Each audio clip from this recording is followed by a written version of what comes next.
Hello and welcome students. आज हम शुरू करने वाले हैं set number 16 of the Hindu editorial analysis.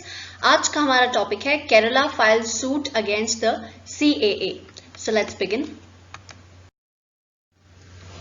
Kerala file suit against CAA। अब यहाँ पे सबसे पहले हमें बताया जा रहा है कि केरला जो है वो सबसे पहला स्टेट बन गया है इंडिया का जिसने सिटीजन्स को ज्वाइन किया है अगेंस्ट द CAA, यानी कि सिटीजनशिप अमेंडमेंट एक्ट के अगेंस्ट केरला ने सुप्रीम कोर्ट में केस फाइल किया है अगेंस्ट द सेंटर। वो ये कहना चाह रहा है कि ये जो एक्ट है वो कॉन्स्टिट्यूशनल ही नहीं है क्योंकि ये एक्ट सिटीजनशिप ग्रांट करता है on the basis of religion, और हमारा कॉन्स्टिट्यूशन सेक्युलरिज्म में मानता है, सेक्युलरिज्म में बिलीव करता है, ये बिलीव करता है कि सारे रिलीजन्स इक्वल होते हैं। तो CAA जो है वो कॉन्स्टिट्यूशनल नहीं हो सकता। तो जो स्टेट है केरला का उसने सुप्रीम कोर्ट को अप्रोच किया। कब अप्रोच किया? 15 दिन बाद, आफ्टर रिक्वेस्टिंग द सेंटर, यानी कि सबसे पहले केरला की जो लेजिस्लेटिव असेंबली है वो गई थी सेंटर के पास ये रिक्वेस्ट करने कि भाई CAA जो है आप उसको एब्रोगेट कर दें, आप उसको हटा दें। लेकिन जब ये बात उनकी नहीं मानी गई तब उसके 15 दिन बाद ये लोग जो है सुप्रीम कोर्ट गए और वहां पे जाके इन्होंने बताया कि भाई CAA जो है वो हमें डिस्क्रिमिनेटरी लगता है और हम उसे फॉलो नहीं करना चाहते। ठीक है, और CAA जो है वो जनवरी 10 को इफेक्ट में आया था। उसके 3 दिन बाद ही सुप्रीम कोर्ट गई द स्टेट ऑफ केरला और उन्होंने ये लॉ फाइल किया है अगेंस्ट द सेंटर।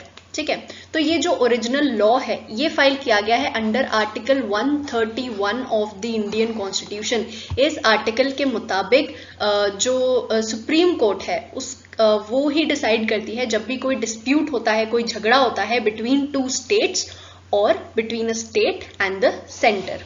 ठीक है, तो इस आर्टिकल के तहत एक लॉ केस सूट किया गया था against the centre by the state of Kerala. ठीक है, तो अब यहाँ पे केरला जो है उसने अपने लॉ सूट में कहा क्या था? उसने ये कहा था कि आर्टिकल 256 के अंडर उन्हें भी CAA को फॉलो करना पड़ेगा, जो कि ये जो CAA है वो पूरी तरह से आर्बिट्ररी है, यानी कि इसमें कोई लॉजिक नहीं है, अनरीजनेबल है, इरैशनल है और ये फंडामेंटल राइट्स को भी वायलेट करता है क्योंकि इसकी वजह से जो है कुछ रिलीजन्स को राइट्स मिल रहे हैं, कुछ रिलीजन्स को नहीं मिल रहे हैं। तो ये जो लॉ सूट है इसे रिप्रेजेंट किया था सीनियर एडवोकेट जयदीप गुप्ता और जी प्रकाश ने, और इन्होंने ये कहा कि एक तरह की डिस्प्यूट है involving the questions of law and fact between the state of Kerala and the centre, यानी कि सेंटर जो है वो इस लॉ को सही मान रही है जबकि जो स्टेट ऑफ केरला है उसको ये लॉ बिल्कुल इरैशनल लगता है और वो ये नहीं चाहता कि वो केरला के जो इनहैबिटेंट्स है, केरला में जो लोग रह रहे हैं उनके ऊपर ये लॉ लागू किया जाए। इसीलिए सेंटर के अगेंस्ट एक लॉ सूट किया है केरला ने। Conflicting judgments. अब यहाँ पे केरला के लिए सबसे बड़ी प्रॉब्लम जो रह जाती है वो ये है कि क्या उनका जो लॉ सूट उन्होंने फाइल किया है वो मेंटेन रह पाएगा या नहीं रह पाएगा, उसे सही भी माना जाएगा या नहीं माना जाएगा, क्योंकि सुप्रीम कोर्ट ने इस तरह के केसेस में 2 कॉन्फ्लिक्टिंग जजमेंट्स दे रखे हैं इन द पास्ट। यानी कि सबसे पहले 2012 में एक जजमेंट दिया गया था, वो जो केस था that was the state of Madhya Pradesh versus the union of India. उसके अंदर मध्य प्रदेश ने सेंटर के अगेंस्ट केस फाइल किया था। तो उस केस में जो सुप्रीम कोर्ट है उसने कहा था कि स्टेट्स जो हैं वो एक सेंट्रल लॉ को चैलेंज नहीं कर सकते अंडर आर्टिकल 131। दूसरा जजमेंट आया था 2015 में जिसमें state of Jharkhand versus the state of Bihar, इन दोनों के बीच में डिस्प्यूट हुई थी जिसे सुप्रीम कोर्ट ने सॉल्व किया था। तो यहाँ पे सुप्रीम कोर्ट जो है उसके ऊपर पूरी तरह से ये डिसीजन होगा कि वो इस लॉ सूट को सही भी मानेगी या नहीं। हो सकता है कि सेंटर जो है वो इसके अगेंस्ट ऑब्जेक्शन कर दे, वो ये कह दे कि कोई स्टेट जो है वो सेंटर के लॉ के अगेंस्ट कैसे जा सकता है। ठीक है, तो सबसे बड़ी प्रॉब्लम केरला के लिए फिलहाल यही है। और यही नहीं, CAA के अलावा भी कई सारे लॉज हैं जो कि केरला ने जिनको गलत बताया है, डिस्क्रिमिनेटरी बताया और उनके अगेंस्ट भी लॉ सूट फाइल किया है, जैसे कि पासपोर्ट रूल्स है या फॉरेन ऑर्डर अमेंडमेंट्स है। तो ये सारे जो हैं इनको उसने कहा है कि ये सारे क्लास लेजिस्लेशंस हैं, यानी कि ये सारे लॉज जो हैं वो पूरी तरह से इंसान की रिलीजियस आइडेंटिटी पे बेस्ड हैं। इसीलिए ये हमारे जो कॉन्स्टिट्यूशन में प्रिंसिपल्स हैं सेक्युलरिज्म के, उसके बिल्कुल अगेंस्ट जाते हैं। इसीलिए ये लॉ सूट हमने फाइल किया है, ऐसा केरला कहता है। तो केरला ने ये भी कहा कि सीएए जो है वो क्योंकि सिटीजनशिप ग्रांट कर रहा है टू इलीगल माइग्रेंट्स जो कि परसिक्यूशन से बचने के लिए अफगानिस्तान, पाकिस्तान और बांग्लादेश से भागकर आए हैं इंडिया में, वो बहुत ज़्यादा डिस्क्रिमिनेटरी और इरैशनल है। और उसका सबसे बड़ा रीज़न ये है कि वहाँ से सिर्फ इन 3 कंट्रीज से ही जो इलीगल माइग्रेंट्स हैं उन्हें ये सिटीजनशिप मिलेगी, और उसके साथ ही साथ इन 3 कंट्रीज में से भी मुस्लिम्स को स्पेशली एक्सक्लूड किया गया है। तो इसीलिए सीएए जो है वो डिस्क्रिमिनेटरी है। इसके अलावा linking Indian citizenship with the country of origin या फिर रिलीजन, ये दोनों ही चीज़ें जो है वो अनईक्वल ट्रीटमेंट है या डिस्क्रिमिनेटरी है। इसके अलावा भी कोई भी ऐसा लॉ जो डिस्क्रिमिनेट करता है on the basis of N intrinsic and core trait of an individual, यानी कि ऐसा ट्रेट, ऐसा कैरेक्टर एक इंडिविजुअल का जो कि उस इंडिविजुअल के हाथों में नहीं है, आपके हाथ में नहीं है कि आप मुस्लिम हैं या हिंदू है या आप कोई और रिलीजन में पैदा हुए हैं, ठीक है। तो ये आपका एक इंट्रिंसिक ट्रेट है, इसे आप हो सकता है बाद में लोग बदल लेते हो, लेकिन जनरली लोग जो है उनके चॉइस से किसी रिलीजन के नहीं होते, बट वो पैदा ही उसी रिलीजन में हुए होते हैं। ये उनका एक इंट्रिंसिक ट्रेट है, कोर ट्रेट है, जिसे आप उनसे अलग नहीं कर सकते। तो हो सकता है कि मुस्लिम कम्युनिटी जो है उसने भी कभी परसिक्यूशन फेस किया हो किसी और कंट्री में, लेकिन आप ये कह रहे हैं कि मुस्लिम्स को हम सिटीजनशिप नहीं देंगे, तो इसलिए आप एक बहुत बड़ा डिस्क्रिमिनेशन कर रहे हैं, क्योंकि कोई भी इंसान अपने रिलीजन को अपने आप से अलग नहीं कर सकता। इसीलिए ये जो डिस्क्रिमिनेशन है ये रीजनेबल नहीं है और ये इंटेलिजिबल डिफरेंशिया में नहीं आता। इंटेलिजिबल डिफरेंशिया को अगर आपको समझना हो तो आप रिजर्वेशन देख सकते हैं। रिजर्वेशन SC ST को दिया जाता है, वो इसलिए दिया जाता है क्योंकि वो एक इंटेलिजिबल डिफरेंशिया है। उन्होंने कई सालों से परसिक्यूशन झेला है अपने ही देश में रहकर, उनको इक्वली ट्रीट कभी नहीं किया गया, उन्हें जॉब्स नहीं मिल पाती थी पुराने टाइम्स में, तो इसलिए उन्हें उनके अपलिफ्टमेंट के लिए, उनके डेवलपमेंट के लिए उन्हें रिजर्वेशंस दिए जाते हैं in government jobs, in government colleges, ठीक है। तो वो एक इंटेलिजिबल डिफरेंशिया हुआ। लेकिन यहाँ पे जब आप इंसान के कोर ट्रेट को देख रहे हो, इंट्रिंसिक चीज को देख रहे हो, रिलीजन को, जो वो इंसान खुद बदल भी नहीं सकता, ठीक है, तो ये इंटेलिजिबल डिफरेंशिया के अंडर नहीं आता, ये केरला का मानना है। अब जो स्टेट ऑफ केरला है उसने एक तरह से ये कहा कि ये जो वर्ड है परसिक्यूशन, जो इस लॉ के अंदर आता है सीएए के अंदर, कि भाई जो भी परसिक्यूटेड है हम उनको बचाने के लिए सिटीजनशिप देंगे, तो वो खुद लॉ इस बात को फॉलो नहीं कर रहा है, क्योंकि ज़रूरी नहीं है कि वही सिलेक्टेड कम्युनिटीज़ और वही सिलेक्टेड कंट्रीज़ में रहने वाले लोग परसिक्यूटेड हो, और भी लोग होंगे हमारे आसपास जो परसिक्यूटेड होंगे, लेकिन हम उनके लिए कुछ नहीं कर रहे, हम उन्हें वो राइट्स नहीं दे रहे जो हम दूसरे इलीगल माइग्रेंट्स को दे रहे हैं। इसीलिए ये एक्ट या ये लॉ डिस्क्रिमिनेटरी है, ठीक है। तो यहाँ पे सीए जो है वो एक तरह से परसिक्यूशन को ही नहीं समझ पा रहा है, और इलीगल कंट्री से ये जो लोग आए हैं वो सिर्फ कुछ सिलेक्टिव रिलीजन्स के ही हैं, तो उन्हें प्रायोरिटी नहीं मिलनी चाहिए, because that is against secularism. अब ये जो पूरी ग्रुपिंग की गई है कि बस इन 3 कंट्रीज से जो लोग आएंगे या फिर इन रिलीजन से ही जो लोग आएंगे, वो किसी रैशनल प्रिंसिपल के ऊपर नहीं बनाए गए हैं। इट इज नॉट रैशनल, इसमें कोई लॉजिक नहीं है कि भाई हम सेपरेट स्पेशल ट्रीटमेंट दे रहे हैं उन लोगों को जो कुछ खास रिलीजियस माइनॉरिटीज से बिलोंग करते हैं और सिर्फ इन 3 कंट्रीज से बिलोंग करते हैं, यानी कि पाकिस्तान, अफगानिस्तान और बांग्लादेश, और यही राइट्स हम उनको नहीं दे रहे, उन रिलीजियस माइनॉरिटीज को नहीं दे रहे जो परसिक्यूशन फेस कर रहे हैं in other countries like Sri Lanka, Myanmar, Nepal and Bhutan. तो ये लॉ जो है वो यही कहता है कि ये चीज़ जो है ये गलत है, ये बिल्कुल रैशनल ग्रुपिंग नहीं है, लॉजिकल बिल्कुल भी नहीं है। तो ये जितने भी पेटिशनर्स हैं जिन्होंने ये पेटिशन डाली है कि सीएए के against from all walks of life across the country, यानी कि बहुत सारे सिटीजन्स ने इसके अगेंस्ट बोला है, केस किए हैं और ये कहा है कि ये जो लॉ है वो इलीगल माइग्रेंट्स को वेलकम करता है selectively on the basis of their religion, और पॉइंटेडली मुस्लिम्स को एक्सक्लूड करता है, क्योंकि उसके अंदर जितने भी रिलीजन्स दिए गए हैं उसमें बाकी सारे रिलीजन्स कवर जाते हैं एक्सेप्ट मुस्लिम्स। बाकी सारे रिलीजन्स, चाहे क्रिश्चियनिटी हो, चाहे सिख्स हो, हिंदूज हो, पारसीज हो, कोई भी हो, उन सबको ये राइट मिला है, सिर्फ मुस्लिम्स को नहीं मिला है, यानी कि स्पेशली मुस्लिम्स को एक्सक्लूड किया गया है। तो इन लोगों ने ये भी कहा है कि सीए जो है वो एक अनहोली नेक्सस शेयर करता है, एक कनेक्शन शेयर करता है विद एनआरसी, और ये जो पूरा सीए लॉ है it is against the principles of secularism, right to equality, dignity of life. ये तीनों ही चीजें जो हमारे कॉन्स्टिट्यूशन का बेसिक स्ट्रक्चर फॉर्म करते हैं उन सब के अगेंस्ट है सीएए, इसीलिए उसे एब्रोगेट कर दिया जाना चाहिए।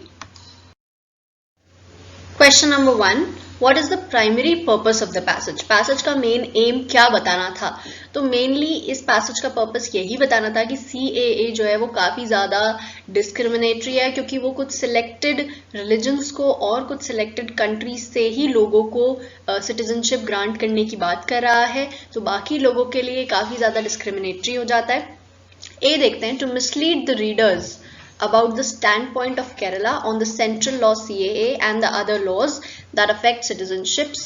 ये बात बिल्कुल गलत है, यहाँ पे रीडर्स को मिसलीड करने की कोई बात नहीं हो रही है, यहाँ पे सीधे सीधे फैक्ट्स बताए गए हैं। ये बताया जा रहा है कि केरला ने लॉ सूट फाइल किया है अगेंस्ट द CAA, तो यहाँ पे ऐसा कुछ भी मिसलीडिंग नहीं है। To establish the fact that state of Kerala has approached the Supreme Court nearly 15 days after its legislative assembly requested the centre to abrogate the CAA on December 31। ये जो है स्टेटमेंट बिल्कुल करेक्ट है, लेकिन ये passage का primary purpose नहीं है, ये सिर्फ एक हमें न्यूज़ की तरह से बताया गया है कि भाई इस तरह की चीज़ हुई है, ये हमारे पैसेज का मेन एम नहीं था। To argue that linking Indian citizenship with the country of origin and religion of illegal migrants was manifestly discriminatory and unequal। ये बात जो है बिल्कुल सही है, यही ऑथर कहना भी चाह रहे थे। To discuss the reasons why Kerala became the first state to join citizens across the country spectrum to challenge the constitutionality of the CAA। ये बात गलत है, वो पहला स्टेट क्यों बना इसके रीजंस हमें नहीं बताए गए हैं, सो यहाँ पे सी ऑप्शन करेक्ट होना चाहिए। क्वेश्चन नंबर 2, पैसेज के हिसाब से इनमें से सीएए के बारे में कौन सी बातें सही हैं? फर्स्ट है, CAA is arbitrary, unreasonable, irrational and violative of fundamental rights. अब यहाँ पे अकॉर्डिंग टू द पैसेज पूछा गया है, ठीक है, यहाँ पे ऑथर के ओपिनियन नहीं पूछे गए, हमारे ओपिनियन नहीं पूछे गए, सिर्फ ये बताया पैसेज के हिसाब से इनमें से कौन सी बात सही है। तो पैसेज के हिसाब से फर्स्ट स्टेटमेंट बिल्कुल करेक्ट होगा। CAA is a legislation which harps on the religious identity of an individual, thereby contravening the principles of secularism। ये बात जो है ये भी बिल्कुल सही है, आपको पैसेज में लिखी भी मिल जाएगी। CAA extends citizenship rights to a class of minorities from Pakistan, Afghanistan and Bangladesh, but not the religious minorities belonging to Sri Lanka, Myanmar, Nepal and Bhutan। ये भी बिल्कुल करेक्ट होगा। सो यहाँ पे हमारा डी ऑप्शन करेक्ट होना चाहिए, क्योंकि तीनों ही स्टेटमेंट CAA के बारे में सही है। क्वेश्चन नंबर 3, पैसेज के हिसाब से इनमें से कौन सा सबसे बेस्ट रीजन हो सकता है for Kerala to file a suit against a central law, यानी कि CAA के अगेंस्ट क्यों केरला ने एक लॉ सूट फाइल किया है? A है, because CAA by making concessions for grant of citizenship to illegal migrants who flee persecution from Afghanistan, Pakistan, Bangladesh is discriminatory and irrational। यहाँ पे जो है, यहाँ मेजरली इन्होंने ये तो लिखा है कि ये जो CAA ये डिस्क्रिमिनेटरी है, लेकिन क्यों डिस्क्रिमिनेटरी है ये नहीं बताया गया है। इन्होंने ये नहीं बताया कि ये जो CAA है उसके अंदर सिर्फ कुछ कंट्रीज के और कुछ ही रिलीजन्स के लोगों को सिटीजनशिप देने की बात हो रही है, इसलिए ये डिस्क्रिमिनेटरी है। यहाँ सिर्फ इलीगल माइग्रेंट्स लिखा गया है, so this is an incomplete answer. CAA welcomes illegal migrants into India selectively on the basis of their religion and country of origin, and it shares a holy nexus with the NRC। ये बात बिल्कुल गलत होगी, क्योंकि जो इस statement का half part है वो तो बिल्कुल करेक्ट था, लेकिन बाद में ये लिखा गया था पैसेज में कि सीए जो है वो एनआरसी से एक बहुत अनहोली कनेक्शन रखता है, जिसकी वजह से शायद हमारी कंट्री में रहने वाले मुस्लिम्स जो हैं उन्हें भी सीएए और एनआरसी दोनों को मिलके उनके लिए प्रॉब्लम्स क्रिएट हो जाए, ये बताने में कि हम यहीं के सिटीजन्स हैं। Illegal migrants from some countries and from select religions would get priority in grant of Indian citizenship. Such grouping is founded on rational principles. बिल्कुल गलत है, क्योंकि हम देखते हैं लिखा है पैसेज में कि ये जो प्रिंसिपल्स हैं बिल्कुल भी लॉजिकल नहीं है, ये बातें बिल्कुल लॉजिकल नहीं है जिसके बेसिस पे सीएए को बनाया गया है। The legislation discriminates on the basis of intrinsic and core trait of an individual that cannot form a reasonable classification based on intelligible differentia. ये बात जो है बिल्कुल सही है। हम यही कह रहे थे कि भाई यही रीजन है मेनली कि केरला जो है उसने ये लॉ सूट फाइल किया है, क्योंकि उसे लगता है कि ये क्लासिफिकेशन बिल्कुल भी रीजनेबल नहीं है। क्वेश्चन नंबर 4, पैसेज जो है उसमें किस तरह के कॉन्फ्लिक्टिंग जजमेंट्स की बात की जा रही है given by the supreme court. तो यहाँ पे सुप्रीम कोर्ट के 2 जजमेंट्स की बात हो रही है। एक जजमेंट जो था वो स्टेट ऑफ मध्य प्रदेश और यूनियन ऑफ इंडिया के बीच में था, दूसरा जजमेंट था जो झारखंड और बिहार के बीच में था। तो दोनों ही केसेस में अलग अलग जजमेंट्स दिए थे हमारे सुप्रीम कोर्ट ने, तो उसी की बात यहाँ पे हो रही है। A है besides the CAA, the suit filed by Kerala also challenges other laws that affect citizenships. तो इसके बारे में कोई बात ही नहीं है, क्योंकि इसके ऊपर कोई जजमेंट आया ही नहीं है सुप्रीम कोर्ट का, इस पे तो अभी सिर्फ लॉ सूट फाइल हुआ है। B है there has been 2 conflicting judgments from the Supreme Court by coordinate benches on whether a state can file an original suit under Article 131 to challenge constitutionality of a central law. ये बात जो है बिल्कुल सही है। हम यही कहना चाह रहे हैं कि कोई सेंट्रल लॉ जो है उसके अगेंस्ट कोई स्टेट लॉ फाइल कर सकता है, लॉ सूट फाइल कर सकता है या नहीं कर सकता है, ये अभी तक सुप्रीम कोर्ट ने क्लियर नहीं किया है, क्योंकि उसके जजमेंट्स जो हैं वो कॉन्फ्लिक्टिंग है इस केस के बारे में। There exists a dispute involving questions of law and fact between the state of Kerala and Union of India. ये बात बिल्कुल सही है, लेकिन ये conflicting judgments नहीं बता रहे सुप्रीम कोर्ट के, so C गलत हो जाएगा। The first judgment reported in 2013, State of Madhya Pradesh versus Union of India. यहाँ पे जो है बात सही है, मध्य प्रदेश और यूनियन ऑफ इंडिया का केस हुआ था और ये मेनली कॉन्फ्लिक्टिंग जजमेंट्स के अंदर आता है, लेकिन ये 2013 की बात नहीं है, ये 2012 की बात है। सो ये फैक्चुअली रॉन्ग है ऑप्शन, सो डी ऑप्शन भी गलत हुआ, यहाँ पे बी ऑप्शन हमारा करेक्ट होना चाहिए। क्वेश्चन नंबर 5, पैसेज के हिसाब से जो केरला ने लॉ सूट फाइल किया है अगेंस्ट द सीएए, उसकी क्या स्ट्रेंथ है और क्या वीकनेसेस है। तो मुझे लगता है स्ट्रेंथ सबसे बड़ी यही है कि उनके पास लॉजिक है, वो लॉजिकली बात कर रहे हैं, वो ये कह रहे हैं कि डिस्क्रिमिनेटरी है, सेक्युलरिज्म के अगेंस्ट है सीएए, तो वो बिल्कुल सही बात है। लेकिन वीकनेस सबसे बड़ी ये है कि केरला जो है वो एक स्टेट है और वो एक सेंट्रल लॉ के अगेंस्ट जा रहा है, तो हो सकता है सुप्रीम कोर्ट उनके लॉ सूट को सही ही ना माने, क्योंकि हो सकता है वो ये कहे कि स्टेट सेंट्रल लॉ के अगेंस्ट कोई लॉ सूट फाइल ही नहीं कर सकते। A है there has been 2 conflicting judgments from the Supreme Court by coordinate benches on whether a state can file an original suit under Article 131 to challenge the constitutionality of a central law. तो ये तो सिर्फ इन्होंने हमें weakness बता दी, strength नहीं बताई है, सो A गलत हो जाएगा।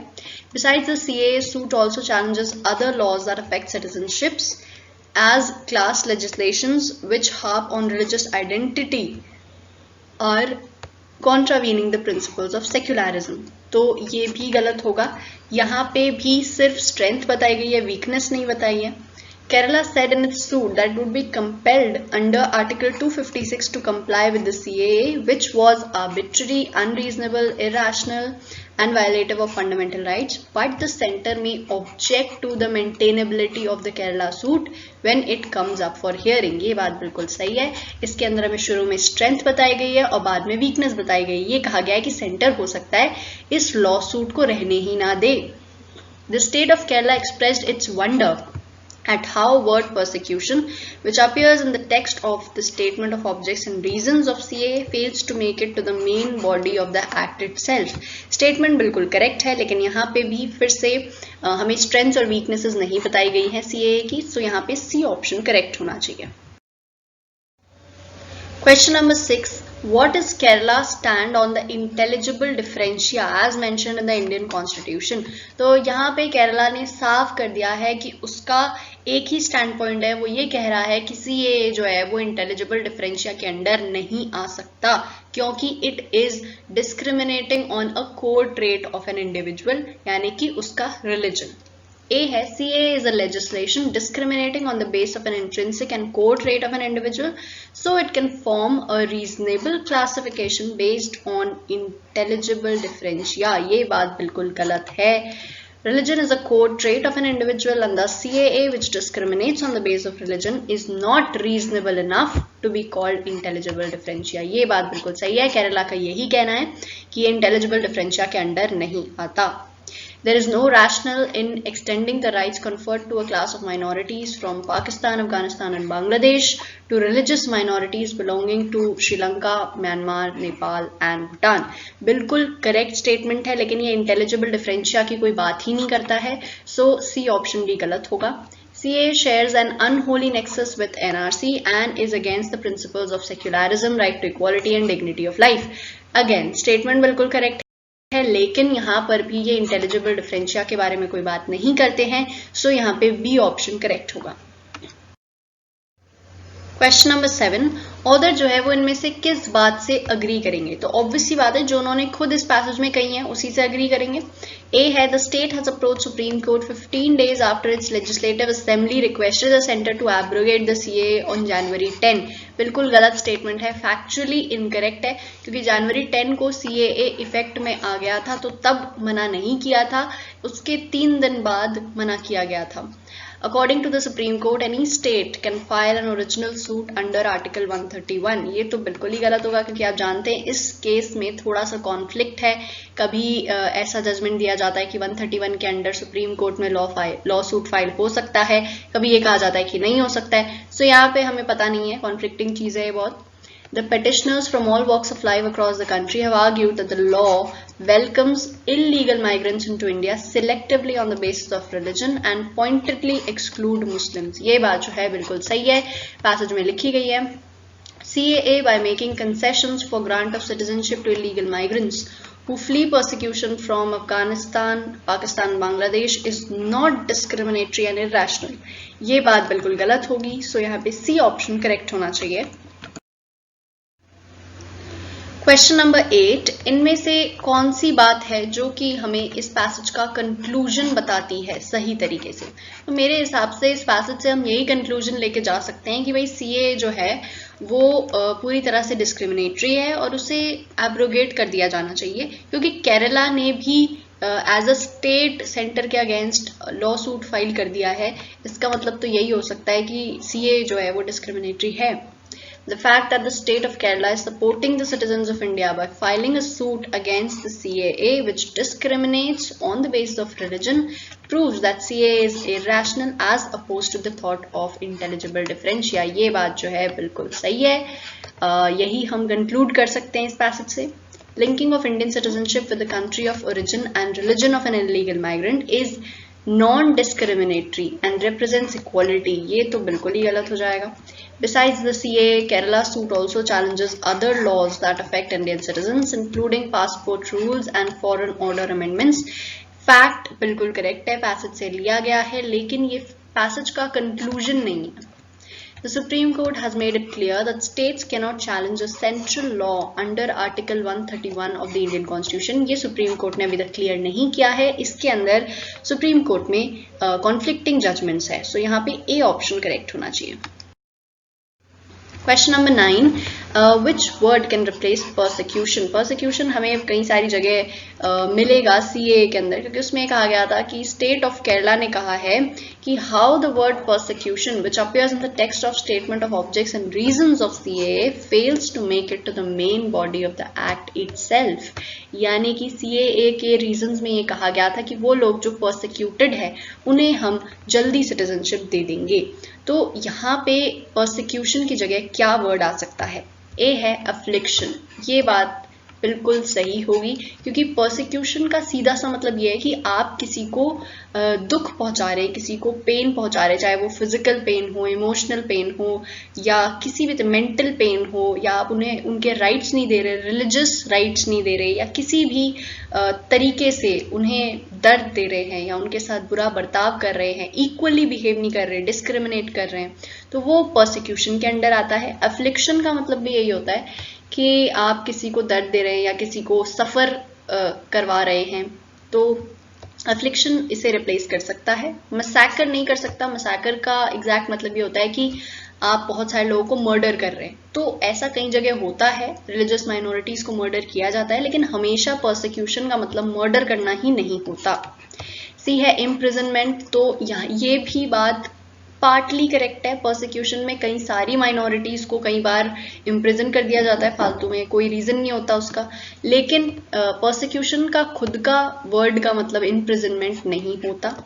डिस्पोटिज्म, इसका मतलब यह है कि कोई भी कंट्री जो है उसे वो एब्सोल्यूट रूल के अंडर है, यानी कि डेमोक्रेसी नहीं है। तो ये ज़रूरी नहीं है, क्योंकि जिन 3 कंट्रीज से हम बुला रहे हैं वो तीनों कंट्रीज फिलहाल अफगानिस्तान का तो स्टेट क्लियर नहीं है, लेकिन पाकिस्तान और बांग्लादेश जो है वो दोनों ही कंट्रीज अभी के टाइम में डेमोक्रेटिक हैं। वहाँ पे डिस्पोटिज्म हम नहीं कह सकते परसिक्यूशन को।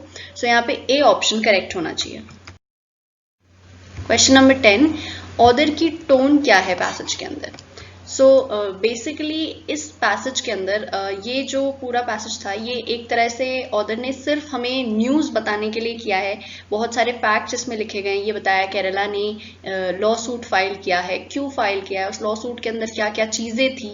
तो बेसिकली यहाँ पे ऑथर ने अपने ओपिनियंस कहीं नहीं दिए हैं। उन्होंने सिंपली ये बताया कि केरला ने अपने लॉ सूट में क्या क्या कहा है और क्यों उसने ये लॉ सूट फाइल किया है। सो मेरे हिसाब से यहाँ पे ऑथर की टोन काफ़ी ज़्यादा ऑब्जेक्टिव थी, क्योंकि सारी बातें जो हैं वो उनके अपने ओपिनियंस नहीं थे पर्सनल, वो केरला की जो लॉ सूट है उसके ओपिनियंस थे, उसमें जो लिखा गया था वो हमें बताया गया है। सो ऑब्जेक्टिव यहाँ पे सही होना चाहिए। ए पैथेटिक नहीं हो सकता, क्योंकि ऑब्वियसली ऑथर इज कंसर्न्ड कि भाई सीए जो है वो डिस्क्रिमिनेटरी है, इसलिए उन्होंने ये पैसेज लिखा है। लॉजिकल हम कह सकते थे इसको, लेकिन यहाँ पे इन्होंने कई सारी जगह पे ऑथर ने अपने ओपिनियंस दिए ही नहीं है, तो इसे हम लॉजिकल नहीं कह सकते। लॉजिकल ये तब होता जब ऑथर अपने ओपिनियंस देता, लॉजिक से किसी टॉपिक को वो अप्रोच करता, ठीक है। एनालिटिकल भी नहीं कह सकते, क्योंकि ये किसी भी ये जो सीए है उसका सिर्फ हमें नेगेटिव साइड ही बता रहा है, या हमें इसके पॉजिटिव बातें नहीं बता रहा है। सो एनालिटिकल जनरली तब होता है पैसेज जब हम किसी भी चीज़ की स्ट्रेंथ्स और वीकनेसेस दोनों ही बताते हैं। सो यहाँ पे डी ऑप्शन करेक्ट होना चाहिए। We have now reached the end of the session. Please like, share, comment and subscribe to let us know what you think about the video. Jai Hind.